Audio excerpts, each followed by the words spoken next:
dames, bienvenue sur le podcast qui vous plonge dans l'univers de la santé mentale et physique des femmes. Suivez les témoignages émouvants, les histoires captivantes et les conseils des professionnels de santé pour vous éclairer sur des sujets spécifiques. Embarquez dans l'esprit et le corps des femmes pour un voyage unique et inspirant.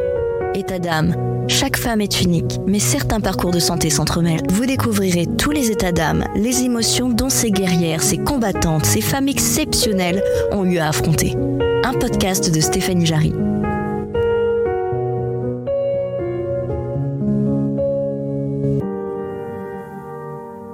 Les premiers symptômes se sont déclarés en mars 2019 et j'ai été officiellement diagnostiquée en novembre 2020. Premiers symptômes ressentis, c'était des douleurs très importantes au niveau des articulations des mains, des doigts en particulier. Ça s'est produit en plein examen, donc le déclenchement a été peut-être un des pires moments possibles en master de psycho. Mais en tout cas, ça a été les premiers symptômes et ça a duré à peu près 2 semaines. J'ai dû interrompre mon examen puisqu'au bout de 15 minutes de douleur intense, je voyais que je pouvais même plus tenir mon stylo et j'ai tout bonnement rendu ma copie. Il est assez fréquent finalement lors d'un parcours patient de s'apercevoir qu'il y a eu plusieurs spécialités qui ont pu être sollicitées, notamment dans le cadre du diagnostic. Ça a été mon cas. J'ai été amenée à rencontrer plusieurs rhumatologues, un gastro-entérologue, divers médecins généralistes. Donc voilà, j'ai rencontré diverses spécialités, mais aujourd'hui je suis suivie par un interniste et évidemment mon médecin traitant qui est là de façon préférentielle, notamment en période de crise. Il faut savoir qu'il existe ce qu'on appelle une nourriture non inflammatoire, puisque la polyarthrite est une maladie d'ordre inflammatoire, également auto-immune, et pour certains, l'alimentation joue un rôle dans le déclenchement, dans le ressenti des symptômes physiques. Donc c'est quelque chose qui existe. Alors je me suis pas assez penchée sur la littérature pour savoir de quelle manière les recherches allaient dans ce sens-là. En tout cas, je sais que c'est parfois proposé et que certains patients ont de très bons résultats en changeant d'alimentation. J'ai essayé pour ma part pendant quelques semaines, ça n'a pas été fonctionnel, mais ce qu'il faut se dire, c'est que c'est pas parce que ça n'a pas fonctionné avec moi que ça ne fonctionnera pas avec vous.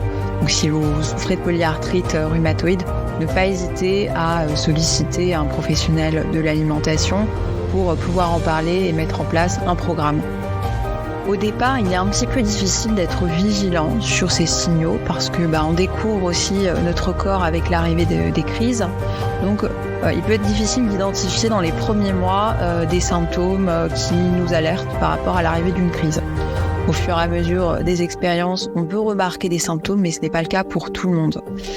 Donc il est important déjà d'étudier quels sont les facteurs, de façon générale, de la polyarthrite rhumatoïde déclencheurs de crise. Donc je pense notamment au stress, le fait de fumer, donc c'est des facteurs d'entretien, voire de déclenchement, et ce qui nous arrive de façon plus spécifique. Donc moi, par exemple, je sais que je suis très sensible au stress et que par essence, je peux avoir facilement des crises en période de stress intense. Par rapport aux signaux qui nous alertent, moi, à titre personnel, j'ai des dérouillages matinales, donc des difficultés à mouvoir mes articulations le matin qui arrivent avant les symptômes de douleur. Donc là, je sais que je suis déjà dans l'arrivée de la crise. Parfois, je peux avoir des symptômes plutôt d'ordre digestif, mais c'est pas systématique, donc je me repose pas complètement là-dessus pour déterminer est-ce qu'une crise arrive ou non. Mais voilà, quand bien même on aurait identifié des facteurs de déclenchement aggravants, également les symptômes précurseurs de l'arrivée d'une crise, en principe ça peut arriver à tout moment. Donc c'est composé aussi avec l'imprévu. Comme toute maladie chronique, effectivement, ça peut impacter, non pas forcément que notre corps, mais notre psychisme. On l'a un petit peu mentionné dans la question précédente, la question de l'incertitude. Comment composer avec l'incertitude des crises ? Est-ce que ce projet dans lequel je souhaite me lancer, finalement, je vais pouvoir le mener à bien, sachant qu'une crise peut arriver à tout moment. Donc ça peut être très démotivant. Le fait de vivre dans la douleur, c'est également un facteur très important dans le ressenti et le poids psychique de la maladie. Et moi, dans mon cas, ça a été difficile pendant la première année où je n'avais pas de traitement à proprement parler. Donc j'ai dû vivre la douleur sans la comprendre dans un premier temps, mais aussi sans pouvoir être soulagée véritablement.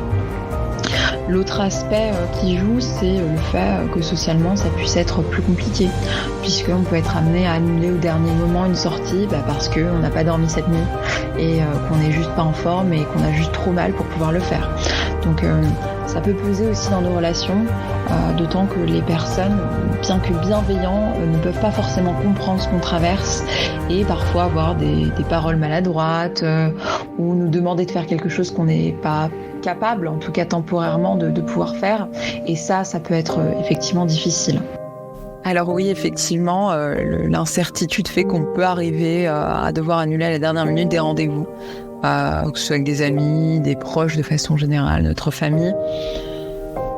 Pour ma part, je parlerai uniquement que pour ma part, j'ai eu des proches ultra bienveillants qui ont été très soutenants et qui ont vraiment compris, ou en tout cas qui ont essayé de comprendre ce que je pouvais traverser. Donc je n'ai pas ressenti, comme certains autres patients, de difficultés autour de mon entourage et du vécu de ma maladie. Donc en ça, je suis plutôt heureuse et soulagée de le vivre de cette façon. À titre purement personnel, ce qui a pu m'aider, c'est de pouvoir adapter mon environnement à la survenance de la maladie. Alors oui, c'est pas tout le temps possible. Oui, on n'est pas tous à égalité sur les responsabilités qui nous incombent dans le quotidien, mais dans la mesure du possible, pouvoir le faire. Par exemple, on vient de citer le fait d'annuler à la dernière minute les moments avec ses potes à l'extérieur. J'ai mal aujourd'hui, je suis fatiguée, je ne suis juste pas en état, donc je vais annuler. Mais est-ce qu'il n'est pas possible, en termes d'adaptation, de les inviter à la maison ? Ce qui me permettrait à la fois d'écouter les besoins de mon corps, mais aussi de pouvoir répondre à mes besoins sociaux et le simple fait de pouvoir partager ces bonnes énergies avec mes potes qui me font du bien pendant les crises, en dehors des crises. Donc c'est ce genre d'adaptation qu'il est possible de repenser et ça prend du temps avant de trouver les stratégies qui sont efficaces, mais ça vaut vraiment le coup. Pour la transparence dans le cadre du couple et plus particulièrement parce que ça va se voir. Donc par essence, ce sera visible. Donc l'idée, c'est de pouvoir apporter les informations réelles, concrètes de la polyarthrite et pas celles que votre partenaire pourra projeter avec son imaginaire. Donc c'est pouvoir l'informer sur le fonctionnement de la maladie, quel est l'impact dans votre quotidien, quels sont les traitements éventuels que vous prenez. Donc l'idée, c'est que vous puissiez intégrer votre partenaire de confiance au sein du processus du vécu de la maladie, qui sera possiblement une ressource aidante lorsqu'il aura suffisamment compris et analysé les éléments qui vous mettent en difficulté. Différents traitements peuvent être proposés par votre médecin dans le cadre de la polyarthrite rhumatoïde. Donc ça va différer en fonction du stade, entre guillemets, de votre maladie, mais également de la réponse que vous avez eue avec les traitements précédents. Donc on va pas tous avoir les mêmes traitements. Il est vrai que certains ne sont pas compatibles avec une grossesse. À titre d'exemple, le méthotrexate que je prends actuellement n'est pas compatible avec une grossesse immédiate.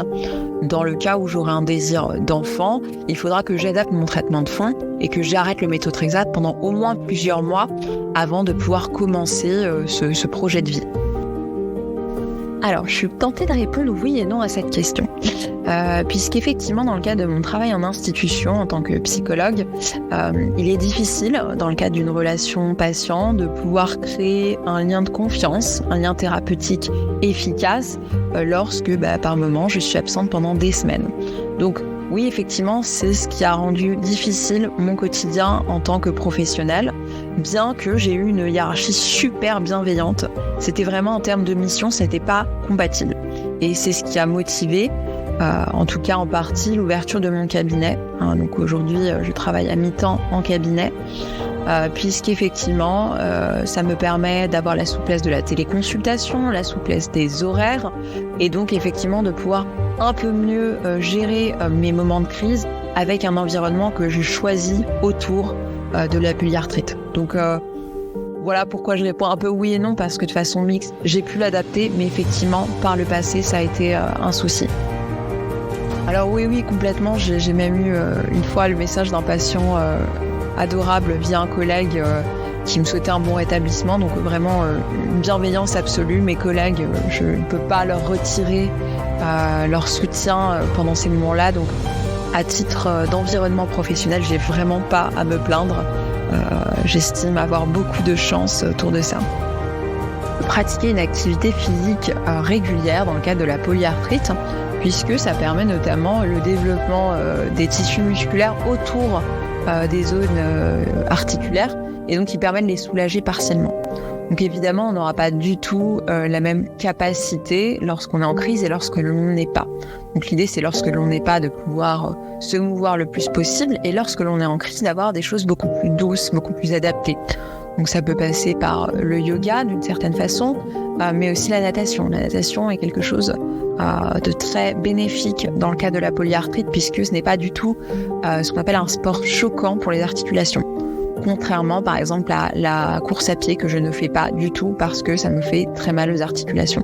Donc adapter son activité physique à ses symptômes, aux difficultés de la polyarthrite, mais la conserver la plus possible puisque ça va être extrêmement aidant.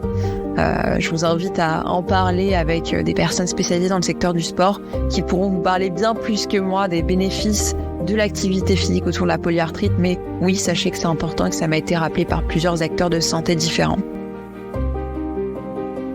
Lorsque l'on traverse une maladie chronique qui engendre des douleurs importantes, une altération du sommeil, également le fait de pouvoir se sentir isolé socialement, l'incompréhension de nos proches, en passant par l'anxiété de son avenir et la progression de la maladie, il est important de pouvoir soulager à la fois le corps, mais également l'esprit.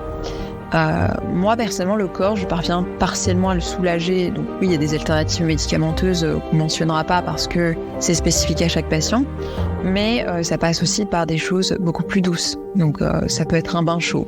Moi, à titre personnel, ça m'aide énormément. Je me sens soulagée, je sens que ça diminue le ressenti de mes douleurs. Donc je n'hésite pas quand j'en ai la possibilité de profiter d'un bon bain chaud en période de crise.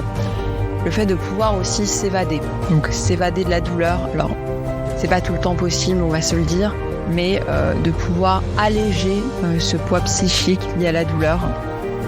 Donc ça passe par exemple par des distractions comme les jeux vidéo, ça peut être le piano dans mon cas quand j'ai pas trop mal aux mains, ça peut être le dessin, la lecture, être occupé avec d'autres projets.